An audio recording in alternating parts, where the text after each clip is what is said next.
Hello दोस्तों, आप सबका रीजनिंग 100 यूट्यूब चैनल में स्वागत है। तो दोस्तों, आज हम रीजनिंग के इम्पॉर्टेंट सेट नंबर 9 को सॉल्व करेंगे, जो हमारे होने वाले आगामी रेलवे, एसएससी या किसी भी कम्पिटिटिव एग्जाम की परीक्षाओं के लिए जो है वो महत्वपूर्ण होगा। ओके, तो चलिए दोस्तों शुरू करते हैं आज के सेशन को। और हाँ, आपसे रिक्वेस्ट है कि आप वीडियो को प्लीज़ पूरा देखिएगा। ओके, देखिए आज का हमारा पहला क्वेश्चन है कि उस सही विकल्प का चयन करें जो निम्नलिखित शब्दों के तार्किक और सार्थक क्रम में व्यवस्थापन को इंगित करता है। कहने का मतलब है कि जो ये 5 ऑप्शन है ना, उन्हें हमें सही सीक्वेंस में, जो उनका सही ऑर्डर है घटते क्रम में, वो हमें यहाँ पे रखना है। ओके, तो चलिए शुरू करते हैं। जब घटते क्रम में रखना है तो हमें सबसे पहले सबसे बड़ा लेना होगा। तो 5 ऑप्शन में महासागर, तालाब, झील, नदी और समुद्र, इनमें सबसे बड़ा कौन है? तो सबसे बड़ा हो जाएगा महासागर, यानी कि ऑप्शन नंबर 1 सबसे बड़ा है यहाँ पे महासागर। अगर महासागर से छोटे की बात करें तो महासागर से छोटा क्या हो जाएगा? तो फिर उससे छोटा हो जाएगा समुद्र। ओके, यानी कि ऑप्शन नंबर अगर यहाँ पे हम देखते हैं तो कौन सा? ऑप्शन नंबर 4 यहाँ पे करेक्ट है। समुद्र से छोटा क्या हो जाएगा? तो समुद्र से छोटा हमें मिलता है नदी, यानी कि ऑप्शन नंबर 2। नदी से छोटा क्या हो जाएगा? नदी से छोटा हो गया हमारा झील, यानी कि ऑप्शन नंबर हो गया 5। और सबसे छोटा क्या यहाँ पे हो गया? तालाब, यानी कि ऑप्शन नंबर 3। देखिए ये इनका सही ऑर्डर है 1 4 2 5 3, यानी कि सबसे पहले महासागर, उससे छोटा समुद्र, फिर उससे छोटा नदी, फिर उससे छोटा झील और फिर उससे छोटा तालाब। यानी कि देख लो ऑप्शन में कहाँ है 1 4 2 5 3। अगर बात करें ऑप्शन की तो दोस्तों option number C is the right answer. Okay, चलिए अगला क्वेश्चन देखते हैं। अगला क्वेश्चन हमारा है कि एक ही पासे की 2 भिन्न भिन्न स्थितियां दर्शाई गई हैं, उस संख्या का चयन करें जो 6 वाले फलक के विपरीत फलक पर होगा। ओके, यानी कि 6 के जो विपरीत फलक पे होगा वो हमें यहाँ पे फाइंड आउट करना है। ओके जी, अब देखो दोस्तों इसमें करते क्या है, जब ऐसे क्वेश्चन हमें मिले तो सबसे पहले हम दोनों फलक में जो कॉमन है उसे साफ कर देते हैं। मतलब कॉमन देखो आप, कॉमन क्या है? कॉमन की बात करें यहाँ पे तो 3 कॉमन है। हाँ जी बिल्कुल 3 कॉमन है, और यहाँ भी 3 कॉमन है। अच्छा, अब देखो एक भी कॉमन है, यहाँ पे एक भी कॉमन है, यानी कि 1 3 और जो दोनों कॉमन है, अब उनसे हमारा कोई मतलब नहीं है। आप इन्हें एक तरह से कट कर दो, खत्म। अब देखो कितने अंक बचे? तो 2 अंक बचते हैं, 6 और 2। तो 6 के अपोजिट पर क्या हो जाएगा? तो 6 के अपोजिट की बात करें तो 6 के अपोजिट पर 2 हो जाएगा। ओके, ऑप्शन की बात कर लो तो option number D is the right answer. ठीक है, क्योंकि हमें इसमें यही होता है कि कॉमन देखिए, कॉमन को खत्म कर दो, आप कॉमन को खत्म कर दो, काट दो, अब जो बचता है वो हमारा करेक्ट आंसर हो जाएगा। ओके, चलो अगला क्वेश्चन देखते हैं। अगला क्वेश्चन है कि निम्नलिखित विकल्पों में से वह शब्द चुनिए जो दिए गए शब्द के अक्षरों का प्रयोग करके नहीं बनाया जा सकता। यानी कि मैनेजमेंट में जितने अक्षर दिए हुए हैं उन अक्षरों का प्रयोग करके, जितने मैनेजमेंट में लेटर हैं या अक्षर हैं उनका प्रयोग करके इनमें से कौन सा जो शब्द है वो नहीं बनाया जा सकता। ओके, तो ये चेक करके देखते हैं। अब देखो गेम है, GAME, क्या गेम के अक्षर जो है मैनेजमेंट में हैं? तो हाँ जी बिल्कुल है। देखो मैनेजमेंट में G भी है, A भी है, M है और E है, यानी ये तो बनाया जा सकता है, ये आंसर हमारा नहीं होगा। ओके, टीम की बात देखो तो क्या टीम मैनेजमेंट के लेटर से बनाया जा सकता है? बिल्कुल बनाया जा सकता है। टी है यहाँ पे, ई भी है, ए भी है और एम भी है। टीम भी जो है वो इनका यूज करके बनाया जा सकता है, यानी ए भी नहीं होगा। हमें फाइंड आउट करना है जो नहीं बनाया जा सकता। अब बात करते हैं मैनेज की। मैनेज की बात करूँ तो देखो आप आगे के ही अक्षर ले लो 6, MANAGE, देखो इसी से बन जाएगा मैनेज, ये भी नहीं होगा। अब बचा सेज, तो सेज को हम लोग देखते हैं तो एस क्या मैनेजमेंट में आता है क्या? नहीं, मैनेजमेंट के लेटरों में तो एस ही नहीं है, तो फिर यही हमारा ऑप्शन करेक्ट होगा। सेज को जो है वो मैनेजमेंट के लेटर का या अक्षरों का यूज करके नहीं बनाया जा सकता। Option number D correct answer है। अगला क्वेश्चन देखते हैं। पूछ रहा हमसे कि उस संख्या का चयन कीजिए जो निम्नलिखित श्रेणी में प्रश्न चिन्ह के स्थान पर आएगी। ओके, तो ये आइए नंबर सीरीज का क्वेश्चन है, इसे देखते हैं कैसे सॉल्व करना है। ओके, अब देखो इसमें ऐसे होता है दोस्तों कि जब भी हम कोई नंबर सीरीज का अगर क्वेश्चन देखें तो पहले आप ये देखिए कि उसकी संख्याएं कहाँ पे हैं। अगर संख्याएं पास पास में हैं, जब भी संख्याएं अगर पास हैं एक दूसरे के, तो हम उनका सबसे पहले डिफरेंस निकाल के चेक करते हैं। ठीक है, तो अगर यहाँ की बात करें तो यहाँ पे देखो, यहाँ पे संख्याएं बिल्कुल पास पास में, 25 है, 23 है, 29 है, 28 है, 33 है। ओके, तो इनका चलिए डिफरेंस निकालते हैं। अगर 25 से 23 की बात करूँ तो कितने का डिफरेंस हो जाएगा? -2 का। 23 से अगर 29 की अगर हम बात करते हैं तो कितने का डिफरेंस है? +6 का यहाँ पे डिफरेंस हो रहा है। 29 से 28 की बात करूँ तो कितने का डिफरेंस हो रहा है? -1 का। 28 से फिर 33 की बात करते हैं हम तो कितने का डिफरेंस हो रहा है? +5 का। और फिर यहाँ पे डिफरेंस कितना हो रहा है? 0 का। अब हमें चेक करना है कि पैटर्न कह क्या रहा है। अगर पैटर्न की बात करो तो -2, -1, ठीक है, +6, -5, यानी संख्या जो है अल्टरनेट पे है और ये एक एक करके घट रही है। तो देखो -2 से -1, -1 से 0, ठीक है। अब यहाँ पे देखो +6 से +5, अब +5 से फिर क्या हो जाएगा यहाँ पे? तो +5 से अगर बात करें तो एक कम कर दो तो +4 हो जाएगा क्योंकि अल्टरनेट पे है। +6, +5 फिर +4 हो जाएगा। उसी तरह यहाँ पे था -2, -1 और फिर यहाँ पे 0 हो गया, एक कम किया तो +4 को अगर ऐड करते हैं 33 में तो कितना हो जाएगा? 37। और यही हमारा करेक्ट आंसर हो जाएगा। Option number B is the right answer. Okay, अगला क्वेश्चन देखिए। अगला क्वेश्चन है कि शब्दों को उस क्रम में व्यवस्थित करें जिस क्रम में वे अंग्रेजी शब्दकोश में आते हैं, यानी कि आपको इन्हें अल्फ़ाबेटिकल ऑर्डर में जो है अरेंज करना है, इंग्लिश लेटर के अल्फ़ाबेटिकल ऑर्डर में। अब पहले यहाँ पे देखिए सॉल्व कैसे करते हैं। पहले आप जो कॉमन है ना सब में जो कॉमन है उसको काटिए। तो देखो AP AP AP AP AP AP AP सब में कॉमन है, हटा दो आप AP AP, ठीक है। AP AP हटा दिए, आप सोच लो कि है ही नहीं। अब देखो कि इंग्लिश अल्फ़ाबेट का कौन सा लेटर सबसे पहले आएगा। तीसरे नंबर पे P है, O है, P है और फिर O है। ओके, तो अगर O जो है वो P से पहले आएगा और O जो है दो जगह पे है, एक तो अपोस्टल है, एक अपोलॉजी है। तो O के बाद देखो L है और O के बाद S है, ठीक है। O भी कॉमन हो गया यहाँ पे, तो O के बाद S है, O के बाद L है। तो आप अगर देखो अपोस्टल और अपोलॉजी में अगर O को भी हटा देते हो आप, क्योंकि दोनों में कॉमन है, तो O को हटाते हो तो सबसे पहले क्या होगा? देखो आप एक काम करो, आप O को भी यहाँ से हटा दो तो बच गया क्या? L और S में सबसे पहले कौन आता है? तो L जो है सबसे पहले आता है, S से पहले आता है, तो अपोलॉजी यानी ऑप्शन नंबर 4 पहले हो जाएगा। उसके बाद हमारा कौन सा होगा? ऑप्शन नंबर 3 हो जाएगा फिर। अच्छा जी, यानी ये दोनों काम खत्म हो गए। अब देखो अब हमारे पास बचते हैं appear, apparent and appetite. PP यहाँ पे भी है, तो PP को भी यहाँ से हटा दो आप, क्योंकि PP तीनों में कॉमन है। तो जैसे PP आप हटाते हो तो देखो ईयर, पेपेटाइट और क्या है? एपेरेंट। तो सबसे पहले हमारा हो जाएगा दूसरा A, क्योंकि यहाँ पे अल्फ़ाबेट A है। ओके, अब देखो A के बाद ET है और E है, तो पहले EA वाला आएगा 1 और फिर 5, यानी कि आप बात करो यहाँ पे तो किसका सही सीक्वेंस क्या हो जाएगा? 4 3 2 1 5। Option number B is the correct answer. यही करना है कि जो भी कॉमन दिखे ना दो शब्द में उसे काट दो। अब उसके बाद देखो कि अल्फ़ाबेट वाले लेटर में कौन पहले आ रहा है, वैसे सॉल्व कर लीजिए। ओके, चलिए अगला क्वेश्चन देखिए। अगला क्वेश्चन है कि उस विकल्प का चयन करें जिसका तीसरे शब्द से वही संबंध है जो दूसरे शब्द का पहले संबंध। ओके, अब यहाँ पे दर्शाया गया है कि देश का संबंध किससे? गठबंधन से। तो श्रमिक का संबंध किससे होगा?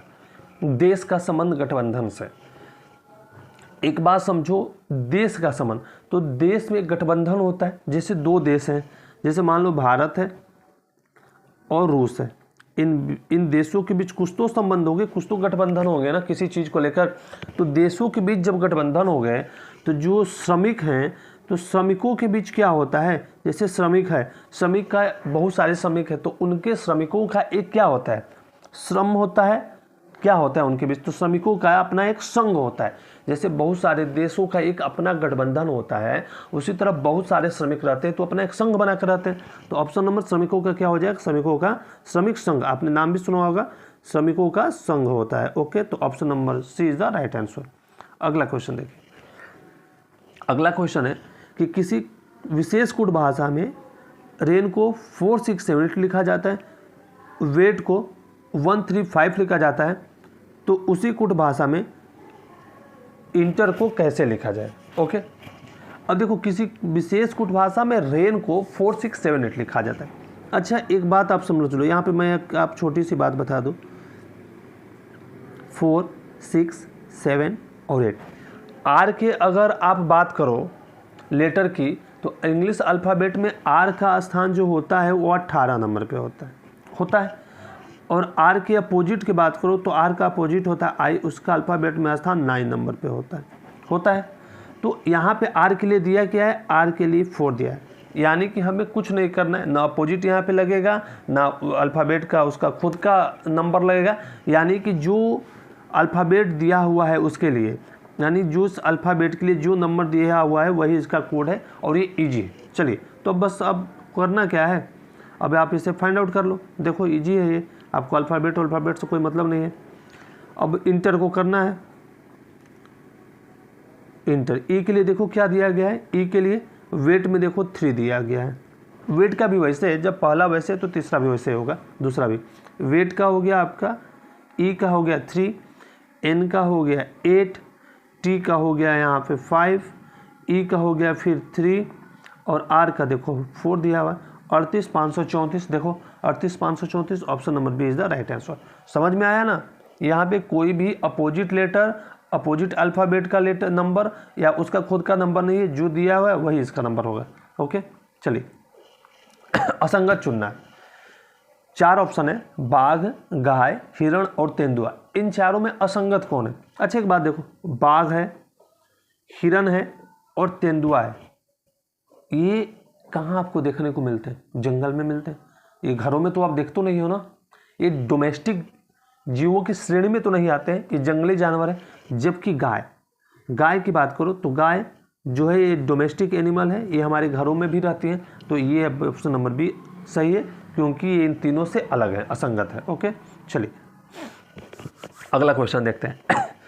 कह रहा है कि नीचे दिए गए पैटर्न का पर विचार करें और तीसरी आकृति में प्रश्न चिन्ह के स्थान पर आने वाली संख्या को ज्ञात कीजिए।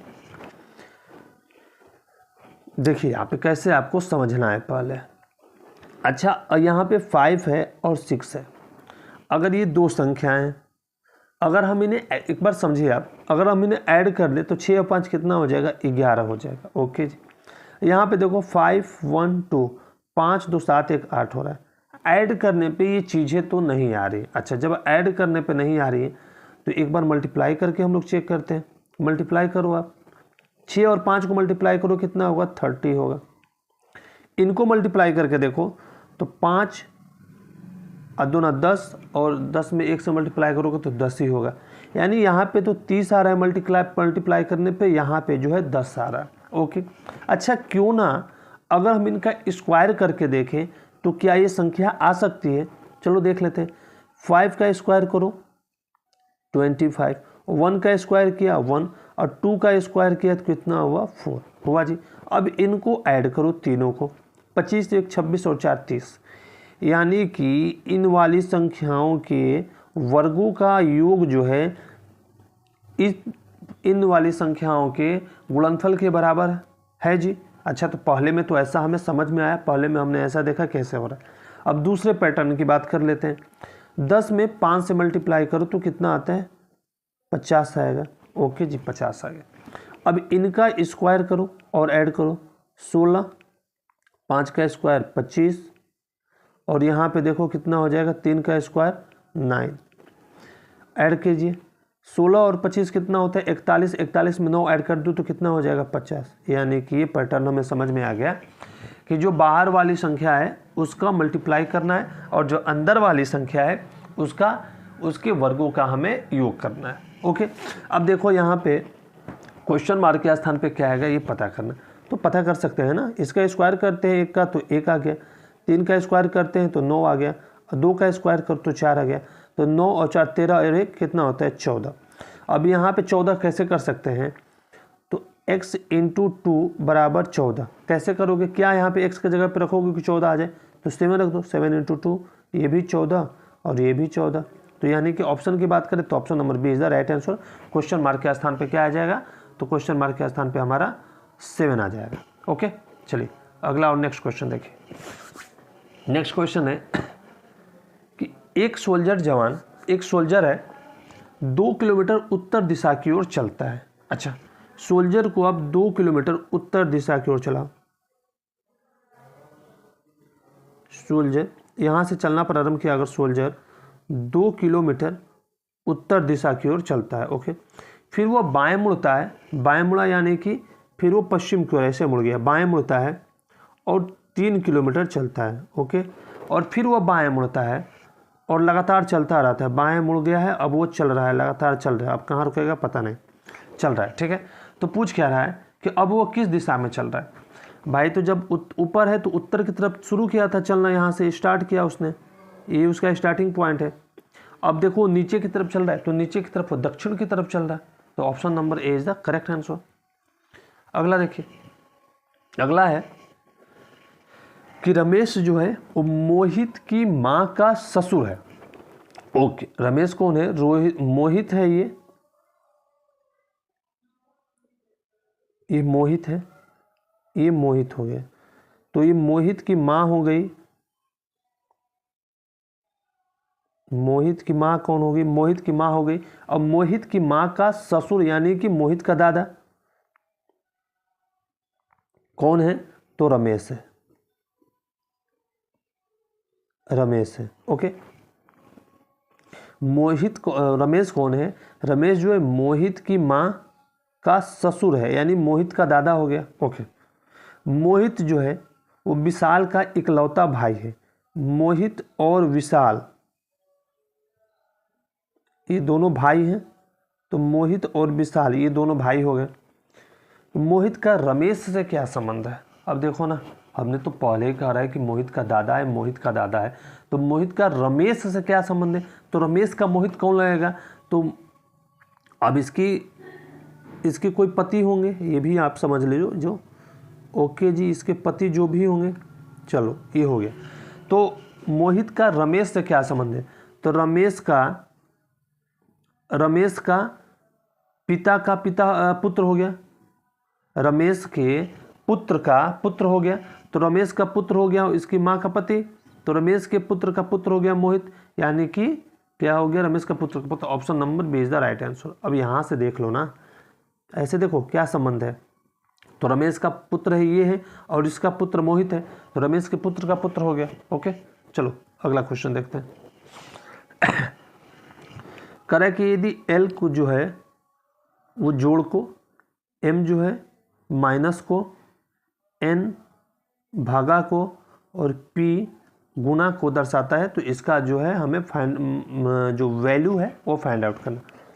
10 पी के जगह पे क्या रख सकते हैं? गुना 2, एल के जगह पे क्या दिया हुआ है? एल के जगह पे प्लस रख सकते हैं 5, एम के जगह पे क्या रख सकते हैं? तो एम के जगह पे माइनस रख सकते हैं और फिर 5। एन दिया ही नहीं है, एम पी है, एल है, एम है, ओके। चलो सॉल्व करके देखते हैं। इसको सॉल्व कीजिए, 20 और प्लस, और ये क्या, ये दोनों तो प्लस माइनस से कट जाएंगे, तो आंसर क्या हो जाएगा? 20 हो जाएगा। चलो option number B is the correct answer. Easy question है। अब देखो आप करें कि उस वेन आरेख का चयन करें जो वर्गों के दिए गए समूह के बीच के संबंध को सर्वोत्तम ढंग से निरूपित करता है। अच्छा, हमें क्या शब्द दिए गए? 3 शब्द, रक्त, कंकाल और हड्डी। इनको वेन आरेख में जोड़ना है। अगर आप बात करो तो हड्डियां हैं, ये हड्डियों के अंतर्गत ही आता है क्या? कंकाल। अगर ये हड्डी हो गई हमारी, तो कंकाल जो है वो हड्डियों का ढांचा ही है ना। कंकाल हड्डियों का ढांचा ही है, तो हड्डियों के अंतर्गत आ गया, हड्डियों के ही अंदर, हड्डियों का ही संबंध कंकाल से, सीधी सी बात समझिए, तो हड्डियों का संबंध हो गया कंकाल से। और जो रक्त है उनका हड्डियों से क्या मतलब है? वो तो अलग है ना, कंकाल और हड्डी एक है, क्योंकि कंकाल जो हड्डियों से मिलकर बना है, रक्त अलग है, तो ये रक्त का डायग्राम अलग से हो जाए, यानी इस प्रकार का जो डायग्राम होगा वो हमारा करेक्ट आंसर होगा। देखो ऐसा है, हाँ जी है, बिल्कुल option number B is the correct answer. आगे बढ़िए, आगे देखिए क्या कह रहा है।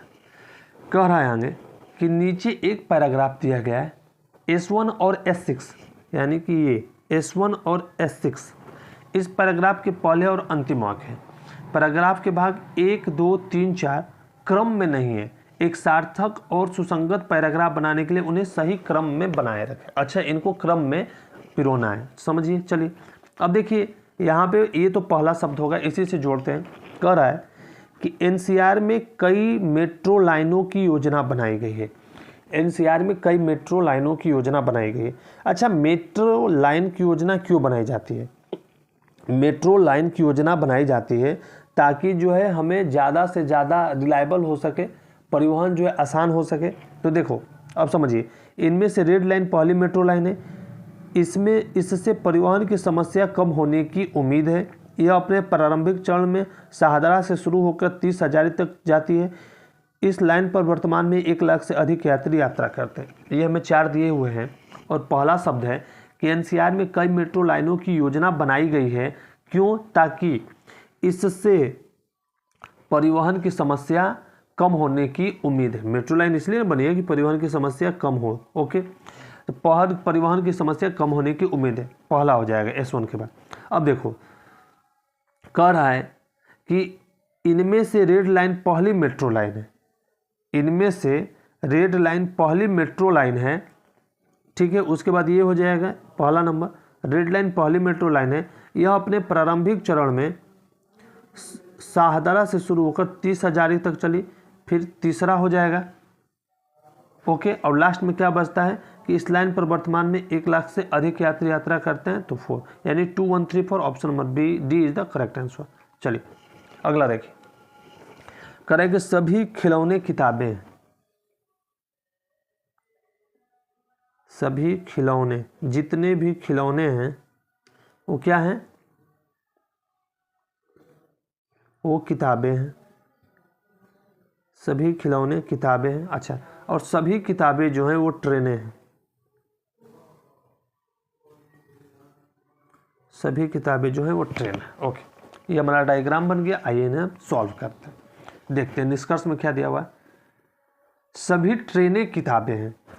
सभी ट्रेनें किताबें नहीं, ऊपर से जब भी हम नीचे की तरफ आएंगे तो सिर्फ और सिर्फ कुछ वाला जो है वो स्टेटमेंट फॉलो होता है, सभी वाला नहीं, ये गलत है। सभी किताबें खिलौने हैं, सभी किताबें खिलौने नहीं जी, ये भी गलत है। ऊपर से नीचे सिर्फ कुछ ट्रेनें खिलौने हैं, कुछ ट्रेनें खिलौने, हाँ ये सही होगा, कुछ वाला दिया है। कोई भी ट्रेन खिलौना नहीं है, नहीं अभी कुछ ट्रेनें तो खिलौने, तो कोई क्यों नहीं होगा। ऑप्शन नंबर सी जो है हमारा यहाँ से करेक्ट आंसर हो जाएगा। ओके, अगला क्वेश्चन देखिए। अगला क्वेश्चन है, कथन है हमारा कि हर अस्पताल में रोगी, तो अस्पताल तो रोगियों के लिए ही बना है ना, तो हर अस्पताल में तो रोगी मिलेंगे ही, अस्पताल में रोगी ही मिलेंगे, और कौन जाएगा, ये हमारा कथन है। निष्कर्ष क्या है? पहला देखिए, रोगी केवल अस्पतालों में मौजूद होते हैं। नहीं, अस्पताल में तो रोगी ही हो, रोगी ही जाएंगे, लेकिन रोगी केवल अस्पताल में मौजूद होंगे, ये तो कुछ कथन सही नहीं लग रहा है। रोगी तो घर पे भी हो सकते हैं, किसी के घर पे भी तो कोई रोगी हो सकता है, जरूरी थोड़ी नहीं कि वो अस्पताल में भर्ती रहे जीवन भर। जिसको सर्दी बुखार है उसको भी तो पेशेंट ही हम कहते हैं, तो वो घर ही पे रहता है ना।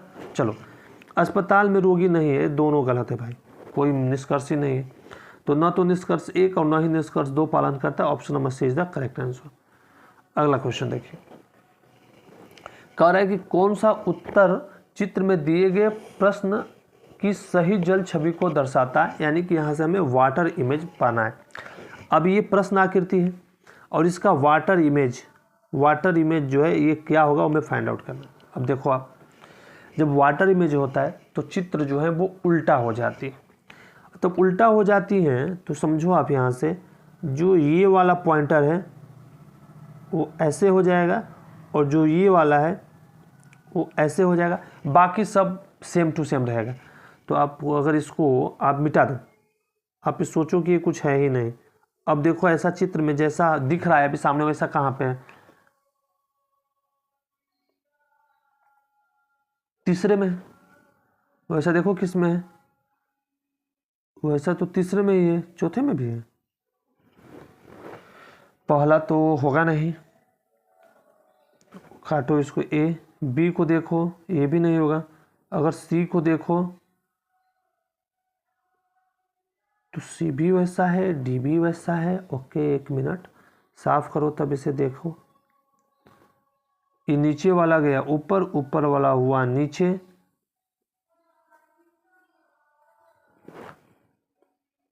और ये डंडा जो है हमारा तो सेम टू सेम रहेगा। तो कुल मिलाकर ऑप्शन नंबर सी ही सही होगा। दोनों में तो एक ही तरह का चित्र दिया। ऑप्शन नंबर सी देखो आप, सीधी सी बात है, ऑप्शन नंबर सी देखिए, हो सकता है एक ही प्रिंट हो गया। Option number C, option number C यहाँ से। ओके, चलिए सी हमारा राइट आंसर होगा।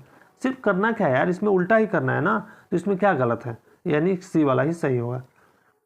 आगे देखते हैं, कह रहा है कि दी गई आकृति में कितने त्रिभुज हैं। ओके, दी गई आकृति में कितने त्रिभुज हैं, समझ लीजिए। यहाँ पे अगर आपको कोई ऐसा वर्ग या आयत हो और जब उसमें ऐसे त्रिभुज होते हैं ना, जब उसमें अगर कोई विकर्ण ऐसे हम डाल देते हैं तो देखो कैसे हो जाएगा, 1 और 2, 2 त्रिभुज बन रहे हैं। तो हम क्या करते हैं, 2 1 3 और उनको 2 से मल्टीप्लाई कर दो, सॉरी यहाँ पे हो जाएगा 2 1 3 और 2 से मल्टीप्लाई कर दो तो हो गया 6। ओके, अब देखो यहाँ पे एक और डाल दो, जब हमने यहाँ पे डबल कर दिया तो 1 2 3 4, तो टोटल हुए 4, और इसको 2 से मल्टीप्लाई कर दो तो हो गए हमारे 8। यानी कि ऑप्शन की बात करो तो ऑप्शन नंबर कौन सा सही हो जाएगा, C is the correct answer. Okay, चलिए अगला और नेक्स्ट क्वेश्चन। सॉरी, प्रश्न आकृति है, कह रहा है कि उपरोक्त आकृति को घुमाने पर निर्मित आकृति कौन सी होगी। मतलब अगर इसे हम घुमाते हैं, उल्टा कर दो ना, तो उल्टा जब करोगे तो इन वालों को छोड़ो, स्टार को देखो, स्टार कहाँ जाएगा, स्टार सबसे पहले जाएगा कहाँ, ऊपर जाएगा। जो ये वाला स्टार है वो कहाँ जाएगा, जब आप इसे घुमाओगे तो स्टार ऊपर चला जाएगा, और ये वाली जो ये वाली आकृति है थोड़ी सी ऐसे सीधी हो जाएगी। स्टार नीचे है, स्टार नीचे है। अब देखो स्टार ऊपर गया, संख्या सीधी हो गई। ये बी वाला ऑप्शन, बी जो है यहाँ से सही होगा। ऑप्शन की बात करो तो option number C is the correct answer. Okay, next question देखिए। नेक्स्ट क्वेश्चन है कि सी जे एच की और डब्ल्यू, यानी कि 5 लोग हैं, उन्होंने एक चुनाव लड़ा और उनमें से प्रत्येक को अलग अलग संख्या में मत प्राप्त हुए।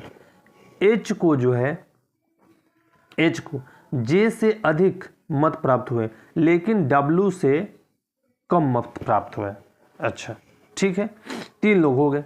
डब्ल्यू को केवल एक व्यक्ति से कम मत प्राप्त हुए, यानी डब्ल्यू से पहले सिर्फ एक व्यक्ति होंगे जो भी होंगे, तो यानी डब्ल्यू से पहले एक होंगे। अब जो भी आएंगे वो जे के बाद ही आएंगे।